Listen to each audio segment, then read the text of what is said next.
Welcome back नाज़रीन। हमारे साथ हैं पीपल्स पार्टी के रहनुमा तर्जमान बिलावल भुट्टो जरदारी, मुस्तफ़ा नवाज़ खोखर। इनसे अब मुल्क की सियासी सूरत हाल पर बातचीत कर रहे हैं।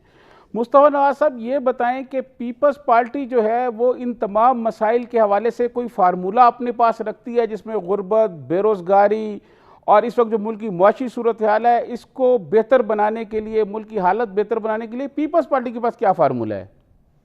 देखिए, सबसे पहले तो तरीन साहब, हमें जिस तरीके से हमारी मईशत चलाई जा रही है, यानी कि आप अंदाजा करें कि इस वक्त इस मुल्क के जो वजीर खजाना है वो इस मुल्क के अंदर टैक्स पेयर नहीं है। आपके जो गवर्नर स्टेट बैंक है वो जिस वक्त मौका आएगा वो अपना ब्रीफ केस लपेटेंगे, बंद करेंगे और यहाँ से चले जाएंगे। हमें अपनी मईशत को सबसे पहले उन बैनुल अक़वामी कुव्वतों से वापस लेना पड़ेगा, या कम से कम उनको अपनी इस बात पर आमादा करना पड़ेगा कि जो आपने हमारे ऊपर जो एक बोझ डाल दिया है कि इतने टैक्स इकट्ठे करो, इतने टैक्स इकट्ठे करो, और हुकूमत ने जिस तरीके से उनके आगे घुटने टेके, हमें सबसे पहले इस एटीट्यूड से जान छुड़ानी पड़ेगी और उसके बाद ही हम किसी मुस्बत तरफ बढ़ सकते हैं। इस वक्त जो बजट हुकूमत लेकर आई है, उस बजट में आप देखिए कि हुकूमत ने कोरोना से निपटने के लिए इस वक्त हम जिस चैलेंज का शिकार है, सूबों को कोई एक्स्ट्रा पैसे नहीं दिए हेल्थ की बात में, सेहत की बात में। फिर उसके बाद आपकी ज़राअत जो लोकस्ट का टटी दिल का शिकार हो रही है, उसके लिए भी कुछ नहीं रखा गया। आपके स्टूडेंट्स, तो ये पहली हुकूमत है कि जिसने पिछले 2 साल मुतवातर हायर एजुकेशन कमीशन के पैसे काटे हैं। इस वक्त हमारे मुल्क की जो यूनिवर्सिटीज हैं वो बंद होने के करीब हैं। स्टूडेंट्स के लातादाद मसाइल हैं कि जिनके अंदर उनकी ऑनलाइन एजुकेशन ठीक तरीके से हो नहीं पा रही।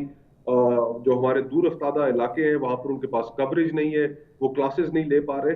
तो हमारा एक ये एजुकेशन सेक्टर जो है वो बहुत बड़े क्राइसिस का शिकार है। हमारा मुस्तकबिल, हमारे स्टूडेंट्स, उनके लिए इस वक्त हुकूमत को चाहिए था कि वो एक पैकेज सामने लेकर आती, लेकिन हमने नहीं देखा।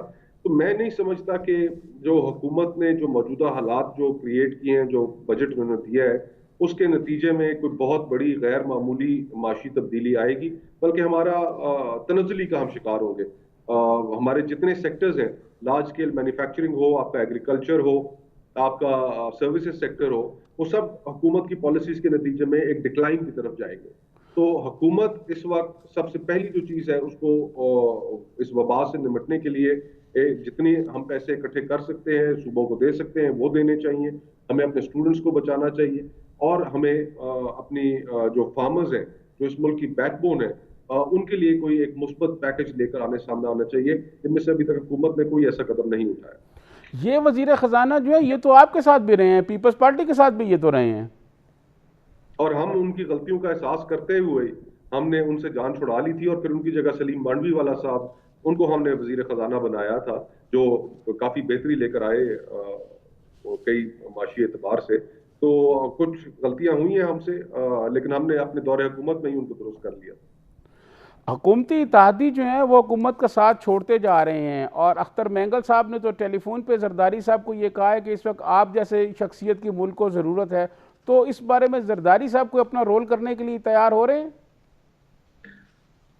तरीन साहब, हुकूमत के जो इत्तेहादी हैं, बुनियादी तौर पर जो वादे वईद हुकूमत ने ना सिर्फ अवाम के साथ किए थे, बल्कि जो अपने मुख्तलिफ सियासी जमातों से उनकी हिमायत लेने के लिए किए थे, वो पूरे नहीं कर सकी। सूबा बलूचिस्तान से ताल्लुक रखने वाले मेंगल साहब, जो उनके साथ मुआहदा किया गया था, उसके ऊपर कोई पेशरफ नहीं हुई। उनके मिसिंग पर्सनस के हवाले से बलूचिस्तान में उन 6 नुकात थे उनके, तो उन 6 नुकात में से वो समझते हैं कि उनके साथ कोई वादा पूरा नहीं किया गया। इसी तरह जनूबी पंजाब सूबा के हवाले से एक मुआहदा था, जो वहाँ जनूबी पंजाब महाज के सियासतदानों से किया गया। 100 दिन के अंदर बहुत कुछ करने की बातें की गई, लेकिन आपके सामने है कि उस मामले में भी कोई पेशरफ नहीं हो सकी। मुस्लिम लीग काफ, जो हुकूमत की इत्तेहादी है, चौधरी साहिबान के भी गिले शिकवे मौजूद हैं, ऑन रिकॉर्ड मौजूद हैं। तो ये सारी सूरत हाल जो है इसी तरफ इशारा कर रही है कि मामलात बहुत जल्द बहुत तेजी से तब्दील होंगे, और शायद इमरान खान साहब अपनी हुकूमत पे वो ग्रिप कायम ना रख सकें जिसकी शायद उन्हें तवक्को है। तो क्या आसफ अली जरदारी साहब मुतहरक हो रहे हैं, और क्या अपोजिशन कोई वजीर आजम के खिलाफ अदम एतमाद की तहरीक लाने की भी कोई तैयारियां कर रही है या ला सकती है मुस्तकबिल में? देखिए, फिलहाल तो ऐसी कोई चीज जेरे गौर नहीं है, लेकिन जिस तरीके से हुकूमती जो इत्तेहादी हैं वो हुकूमत के बारे में बातें करना शुरू हो गए हैं, मेंगल साहब हुकूमत से अलहदा हो गए हैं, दीगर सियासी जमातें जो हुकूमत की इत्तेहादी हैं आवाज उठा रही हैं, तो अभी हालात पे निगाह रखे हुए हैं, देखें कि किस वक्त क्या करवट हालात बदलते हैं। लेकिन मैं एक बात ये जरूर कहूंगा तरीन साहब कि इत्तेहादियों के अलावा हुकूमत के अपने रैंक्स के अंदर भी बहुत ज्यादा प्रॉब्लम्स हैं। बहुत से उनके एमएनएज हैं जिनसे हमारी पार्लियामेंट के अंदर मुलाकात होती रहती है, वो कोई इतना खास हुकूमत की कारकर्दगी से मुतमिन नजर नहीं आ रहे। तो हो सकता है कि हुकूमत को कोई इंटरनल चैलेंज भी उसका भी सामना करना पड़ जाए। हालात बढ़ सकते हैं बजट के बाद किसी तब्दीली की जाने। तो क्या आप ये कहना चाहते हैं कि ये हुकूमत अपने बोझ के तले खुद ही दब जाएगी? ये तो पहले दिन जरदारी साहब ने कहा था कि हमें कुछ करने की जरूरत ही नहीं है और ये खुद अपने बोझ तले दब जाएंगे। कोई इतनी ज्यादा मेजॉरिटी तो नहीं है मेंबरान की हुकूमत के पास नेशनल असेंबली में। वो घटते घटते शायद इतनी घट जाए कि वो हुकूमत ना चला सके। स्टील मिल के हवाले से बताएं कि सूबा सिंध जो वफाक को कह रहा है कि स्टील मिल हमारे हवाले कर दें, वो स्टील मिल के मुलाजमीन को निकाला जा रहा है, वो बेचारे सड़क पे खड़े हुए हैं और एहतजाजी मुजाहरे कर रहे हैं। इस हवाले से सिंध गवर्नमेंट क्या पॉलिसी रखती है? देखिए, हम तो अपोजिशन में हैं। हमारा तो कहना यही है कि इन हालात के अंदर 9,500 लोगों को रोजगार से महरूम कर देना, ये एक हुकूमत की तरफ से थोड़ा जालिमाना इक़दाम है, काफी जालिमाना इक़दाम है। असद उमर साहब ऑन रिकॉर्ड हैं कि जिनकी अपनी स्टेटमेंट मौजूद है कि जिन्होंने कहा था कि जो मर्जी है हो जाए, अगर हुकूमत कभी स्टील मिल बंद करेगी और अगर ऐसा पीटीआई के दौर में हुआ तो मैं मजदूरों के साथ खड़ा होऊंगा, मैं हुकूमत के साथ खड़ा नहीं होऊंगा। तो अब वक्त है कि वो अपने वो वादे जो उन्होंने किए थे हुकूमत में आने से पहले, और साथ ये भी कहते थे कि मेरी ये वीडियोस आप संभाल के रखें, मैं हुकूमत में हूं तो मुझे दिखाइएगा। तो वो अब देख सकते हैं, उन्हें चाहिए कि वो मजदूरों के साथ खड़े हों और उनके प्रॉब्लम सॉल्व करें। प्राइम मिनिस्टर इमरान खान ने भी अवाम से बड़े वादे किए थे, डी चौक पे खड़े होके, और बड़ी करोड़ों नौकरी और घर बनाने के कहा था। 2 साल तो गुजर गए हैं, कोई ऐसी चीज नजर तो नहीं आई। और मादरत के साथ हम चाहते हैं कि अवाम को ये तमाम चीज़ें मैसर हों, लेकिन जो वादा उन्होंने किया वो वादे शायद उनकी तैयारी मुकम्मल नहीं थी। और अब तो इसमें कोई शक ही नहीं रह गया कि वो सिर्फ अवाम से वोट लेने की खातिर एक सियासतदान जिस तरीके से करता है उसी तरह उन्होंने किया। और उनमें और एक आम सियासतदान में कोई फर्क नहीं है। अवाम से वोट लिए और बस वोट लेने के लिए चिकनी चुपड़ी बातें की, बस अब हुकूमत के मजे कर रहे हैं। सर, ये अली जैदी ये कह रहे हैं कि उज़ैर बलोच की रिपोर्ट सामने लाई जाए, ऐसे खतरा है कि कहीं उज़ैर बलोच को कत्ल ना कर दिया जाए। इस बारे में सिंध गवर्नमेंट का क्या मौक़िफ़ है और आप क्या कहेंगे? जी, ले आए सामने। हम अली जैदी साहब जो बात कर रहे हैं उसकी हिमायत करते हैं। वफाकी हुकूमत जो है वो बिल्कुल जिन जिन मामलात पे वफाकी हुकूमत के पास रिपोर्ट्स मौजूद हैं वो सामने ले आए। शुगर कमीशन पे एक रिपोर्ट है और ये हुकूमत कहती है कि ये पहली हुकूमत है जिसने अपने लोगों के खिलाफ इंक्वायरी कराई, और सारी इससे पहले किसी ने नहीं कराई। शुगर कमीशन पर रिपोर्ट आ गई है, वो कहते हैं अब उनके खिलाफ कार्रवाई भी होगी। जी बिल्कुल, जहांगीर तरीन साहब लंदन में इस वक्त मौजूद हैं, सख्त घबराए हुए हैं। वहां पर उनके खिलाफ कार्रवाई होगी। जो दीगर काबीना के वुज़रा हैं उनके वो भी अपने ओहदों पे विराजमान हैं और डरे हुए हैं कि उनके खिलाफ कार्रवाई होगी। कतई नहीं। बस बातें करना आसान है। अब आप खुद इस चीज से अंदाजा लगाइए कि इस बुज़दार साहब जो पंजाब के वजीर आला हैं, वो उस कमीशन के सामने पेश होते हैं, तहकीकाती कमीशन के सामने, और वहां पर जब उनसे सवाल किया जाता है तो वो कहते हैं कि मुझे याद नहीं है कि आप मेरे से क्या सवाल पूछ रहे हैं, मुझे मेरे जहन में कुछ नहीं आ रहा। यानी कि ये इस तरीके से इस इंक्वायरी को लिया गया। जो जो बड़े बड़े नाम हैं, अगर हुकूमत वाकई अपने एहतसाब के नारे पर सच्ची थी तो आज कॉन्फ्लिक्ट ऑफ इंटरेस्ट जिसके ऊपर खान साहब बड़े बड़े लेक्चर दिया करते थे लोगों को, अवाम को, तो सामने आए और इन वज़रा को बरतरफ करें, वज़ीर आला को बरतरफ करें और उन्हें कहें कि पहले अपना नाम क्लियर कराएं और फिर आ जाएं वापस हुकूमत में। वही बातें करें जो अपोजिशन में जिस तरह वो कहते थे, लेकिन हमें कम से कम देखने में तो ऐसा कुछ नजर नहीं आता। MQM के एक साबिक लीडर अनवर साहब ने यह कहा है कि वो इंडिया से पैसे लेके इल्ताफ़ हुसैन को देते रहे हैं और सारी लीडरशिप को देते रहे हैं। ये पाकिस्तान की कौमी सलामती के साथ ख़तरा है और ऐसे लोग पाकिस्तान में सियासत भी करते रहे हैं। इस हवाले से पीपल्स पार्टी का पॉइंट ऑफ व्यू क्या है? देखिए, जो गुफ्तगू उन्होंने अनवर साहब ने की है, जाहिर बात है कि उसके ऊपर तहकीकात होनी चाहिए और बड़ी सीरियस नौयत के ये गुफ्तगू है।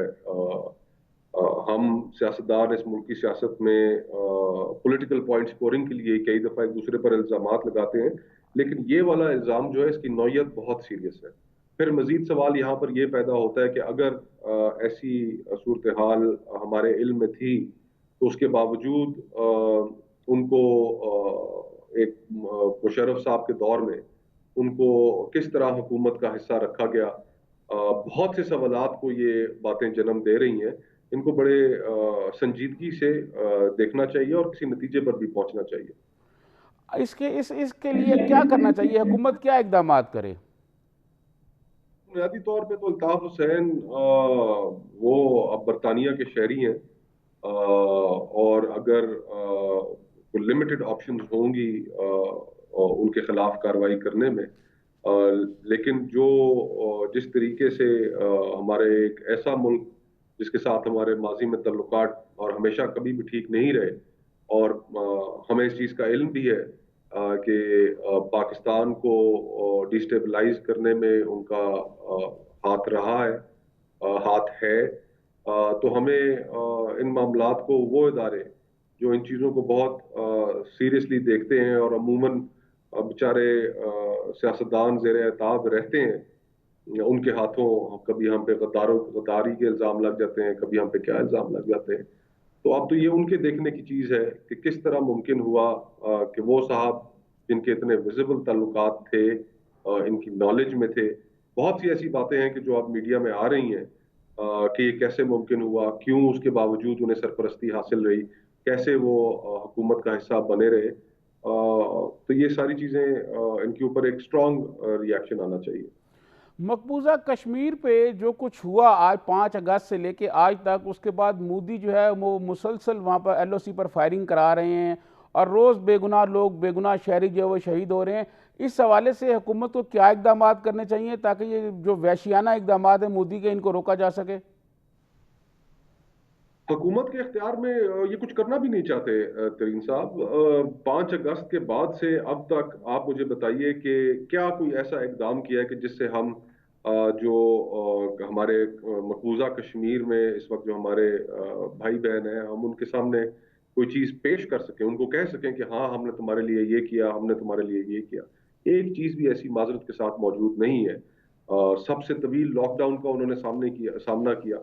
हम तो अब एहसास कर रहे हैं कि लॉकडाउन क्या चीज होती है।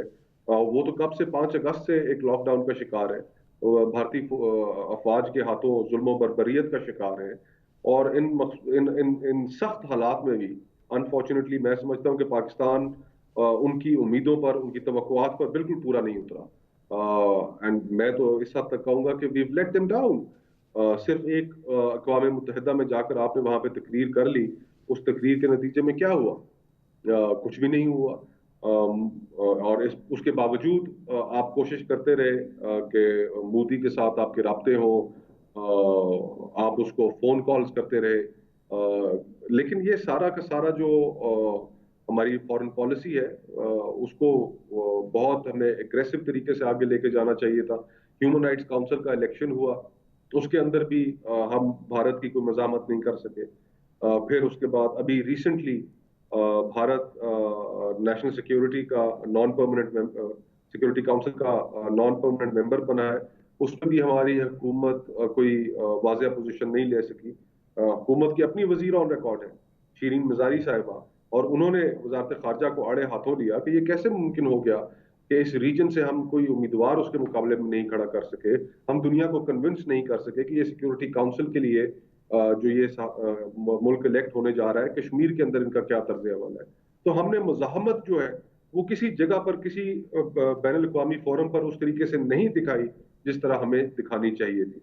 तो मैं तो ये समझता हूँ कि हमने अपने कश्मीरी भाइयों को हमने वी लेट देम डाउन। आप ये बताएं कि इस वक्त हुकूमत पाकिस्तान को आप क्या तजवीज़ देंगे कि ये जो कश्मीर का इशू है और कश्मीरियों की जो मुश्किलात हैं, ये कम अज़ कम कुछ ना कुछ तो कम हो? वहाँ तो बहुत सूरत हाल ख़राब है जी। अगर कोई हम इन्हें अच्छी खासी तजवीज दे भी दें तो तरीन साहब इन्होंने कौन सा उस चीज के ऊपर अमल करना है? ये तो हमारी बात सुनने को ही तैयार नहीं, तो हम क्या तजवीजें अपने तई देते जाएं और इनसे इनको कहते जाएं कि ऐसे करें वैसे ना करें? इनको क्या अपनी जिम्मेदारी का एहसास नहीं है?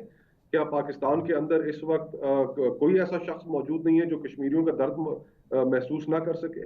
सब कश्मीरियों का दर्द महसूस कर रहे हैं, लेकिन हुकूमत जो है वो बस चुप करके बैठी हुई है। कोई आप बता दें कि उन्होंने पिछले 5 अगस्त के बाद से अब तक तकरीबन 1 साल होने को अब आ रहा है कि उन्होंने कौन सा ऐसा कदम उठाया कि जिससे उनकी मरहम पट्टी हो सके, या हमने कश्मीर का मुकदमा किस तरीके से दुनिया में लड़ा है कि हमें कश्मीरियों को हम बता सके कि नहीं देखो दुनिया हमारे साथ खड़ी है? क्या ओआईसी से आप एक स्टेटमेंट निकाल सके वहां पर? जो इस्लामी ममालिक हैं, हम मैं जाती तौर पर देखिए, मलेशिया, ईरान और तुर्की, इन 3 ममालिक का हम बतौर पाकिस्तानी कौम हमें ममनून होना चाहिए कि इन 3 ममालिक ने पाकिस्तान का आलमी फोरम्स पर कश्मीरियों का बहुत साथ दिया। पाकिस्तान कश्मीरियों के लिए इन्होंने आवाज उठाई, लेकिन उसके अलावा पूरे आप इस्लामी ममालिक देख लें, इस्लामिक ब्लॉक देख लें, वहां से कोई स्टेटमेंट तक नहीं आ सकी। तो ये किसकी नाकामी है? ये हुकूमत की नाकामी है। हुकूमत का काम था कि जाती ओआईसी को कन्विंस करती, ओआईसी से एक स्टेटमेंट वहां से कश्मीरियों के लिए लेकर आती, लेकिन वहां पर हमने उल्टा देखा कि जो भारतीय वजीर थी ओआईसी ने उनको दावत दे दी। हमारे तो किसी मामले में उस तरह से साथ नहीं दिया उन्होंने जिस तरह देना चाहिए था। एहतसाब के निज़ाम को शफाफ बनाने के लिए आप क्या तजवीज़ देंगे ताकि जिससे ये लगे कि ये बिला इम्तियाज़ एहतसाब हो रहा है? तरीन साहब, उसके लिए हमें पहली जो चीज़ है ये जहन में ज़रूर रखनी चाहिए कि एहतसाब सिर्फ एक नारा है। पाकिस्तान में हमेशा इस नारे को इस्तेमाल किया गया हो, अयूब खान साहब के दौर से लेकर अब तक। और हम कभी भी करप्शन को बहैसियत अगर हम कोई सीरियस नहीं थे हम उसको डील करने में। ये सिर्फ इस्तेमाल हुआ है बतौर एक सियासी नारे के, लोगों के ऊपर इल्जामात लगाने के, उन्हें विक्टिमाइज करने के, और हुकूमतों को बरतरफ करने के। अगर वाकई हम इसमें सीरियस होते तो आज पाकिस्तान इतने ज्यादा जो हमने एहतसाबात किए जिनकी एक लंबी तारीख है, तो पाकिस्तान की अब भी वो बदतरीन रैंकिंग्स ना होती जो आज हैं। तो इस जिमन में हम अगर वाकई कुछ कदम उठाना चाहते हैं तो उसके लिए सबसे पहली चीज जिसके ऊपर हमें इत्तेफाक करना पड़ेगा वो ये है कि एहतसाब अगर होगा तो अक्रॉस द बोर्ड होगा। और अक्रॉस द बोर्ड जब होगा तो उसमें किसी को भी ये कहने की जरूरत महसूस नहीं होगी कि उसके साथ इम्तियाजी सलूक हो रहा है। सब चाहे वो जजेस हो, चाहे वो ब्यूरोक्रेसी हो, चाहे वो सियासतदान हो, चाहे वो जनरल्स हो, सबका एहतसाब होना चाहिए। एक इदारा सबका एहतसाब करे और फिर उसमें हम ऐसे लोग चुने कि जिन लोगों के ऊपर भी कोई उंगली ना उठा सके कि ये पॉलिटिकली ड्रिवन होंगे, तब इस मुल्क में एहतसाब मुमकिन हो सकेगा। वरना तो सब नारा है, नारे की हद तक है, और लोगों से इंतकाम और पॉलिटिकल स्कोर्स सेटल करने की हद तक ये मुहिम जारी है और जारी रहेगी। पीपल्स पार्टी के बारे में उसके मुखालफिन ये कहते हैं कि वो सिवाय सिंध के पीपल्स पार्टी बाकी 3 सूबों में ख़त्म हो चुकी है, आज़ाद कश्मीर में ख़त्म हो चुकी है। इस हवाले से आपकी क्या राय है? देखिए, सियासत के अंदर उतार चढ़ाव आते रहते हैं। एक वक्त था कि शहीद मोहतरमा बेनज़ीर भुट्टो और कौमी असम्बली में 16 सीट्स के साथ मौजूद थी। उन 16 सीट्स के बाद उन्होंने कम बैक किया। फिर हमारी जो इस मुल्क की जो सियासत है उसके अंदर बहुत सी ऐसी चीजें होती हैं कि जिनके नतीजे में पॉलिटिकल पार्टीज को स्ट्रगल करना पड़ता है। कांस्टेंट एक तराज होती है इल्जामात की, उन इल्जामात को प्रमोट किया जाता है, लोगों के जहनों में चीजें बिठाई जाती हैं सियासी जमातों के मुतालिक, सियासी लीडरान के मुतालिक। तो इसके बहुत से महरक़ात हैं, लेकिन पाकिस्तान पीपल्स पार्टी के जो चेयरमैन हैं बिलावल भुट्टो नौजवान है, बासलाहियत है, इंटेलिजेंट है। मुझे पूरा यकीन है कि जितने मर्जी है सख्त चैलेंजेस हों, और आपको अभी नजर भी आ रहे होंगे कि वो उन चैलेंजेस से न सिर्फ निपटेंगे बल्कि पाकिस्तान पीपल्स पार्टी को उसी पोजीशन पर लेकर आएंगे कि पाकिस्तान पीपल्स पार्टी आपको पूरे मुल्क में नजर आएगी। आज़ाद कश्मीर में जिसका आपने जिक्र किया, इलेक्शंस अगले साल होंगे। इस साल गिलगित बल्तिस्तान में भी इलेक्शंस हैं। कोरोना की सूरत हाल की वजह से शायद उनके अंदर कोई डिले आ जाए, अभी चीज़ें तय की जा रही हैं।